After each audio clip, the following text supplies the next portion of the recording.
I used to think I had an anger problem. I had a short fuse, frustrated easily. I even had a therapist once diagnose me with low frustration tolerance.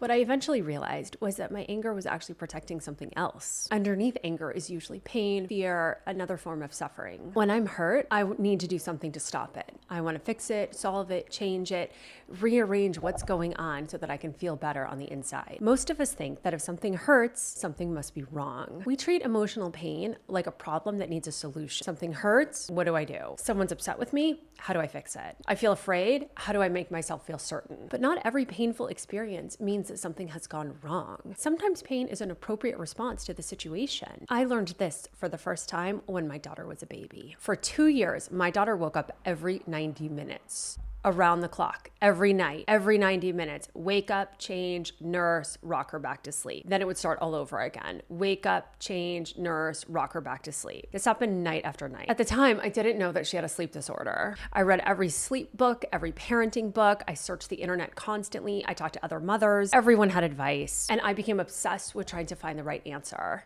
I kept thinking, there has to be something I can do. But there was nothing to fix. There was only the reality. One night, I said something to myself that changed everything. I was exhausted. I said to myself out loud, Anya, this is really hard. Anya, no one can handle this. This is impossibly challenging. Almost immediately, I felt calmer. My daughter still wasn't sleeping. I was still exhausted. Nothing on the outside had changed, but something on the inside had changed. I had stopped requiring reality to be different before I could be okay. I stopped arguing with what was already true. I realized I was experiencing pain and my fight was against pain. The exhaustion was real, the loneliness, the frustration, but there was something else on top of that. This belief that this shouldn't be happening and that I should be able to fix it. I also felt like, why can't anyone help me? And how long is this going to last? So much of my suffering came from resisting what was happening. Accepting reality did not mean that I liked it. It did not mean that I approved of it. And it did not mean I was giving up. It simply meant saying, this is what's true right now. 16 years later, I had to learn this lesson with my daughter again. One evening, my teenage daughter became extremely upset with me. She left the house abruptly and she went to her dad's house. She did not want to talk to me. She didn't tell me when she was coming home, and I had no idea what was wrong. Rationally, I told myself that she was safe. She was at her dad's house, but inside I was devastated. My grief felt unbearable. Every instinct inside of me screamed, do something. Call her, drive over there, make her come home. I wanted to explain myself, defend myself. I wanted to apologize. I wanted to beg. I wanted to get mad at her. I felt like I had to do something to fix this relationship immediately, make the pain stop, my pain. And then suddenly I realized what I was doing. I was trying to change reality because I couldn't tolerate how reality felt. Instead of fixing it, I let myself be devastated. I cried on my kitchen floor. I read poetry in my car. I prayed. I cried some more.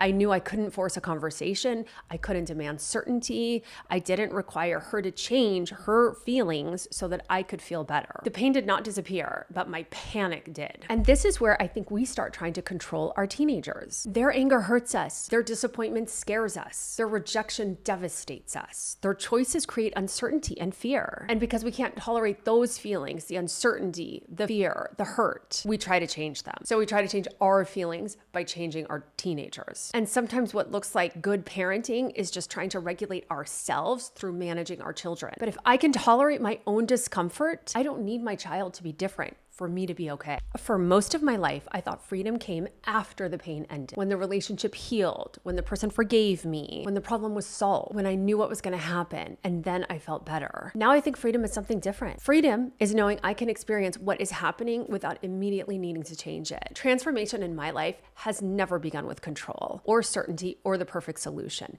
It has always begun with surrender. And freedom begins when the argument with reality ends. If this resonated with you, please subscribe. I talk more here about parenting, detachment, and learning to love without losing yourself.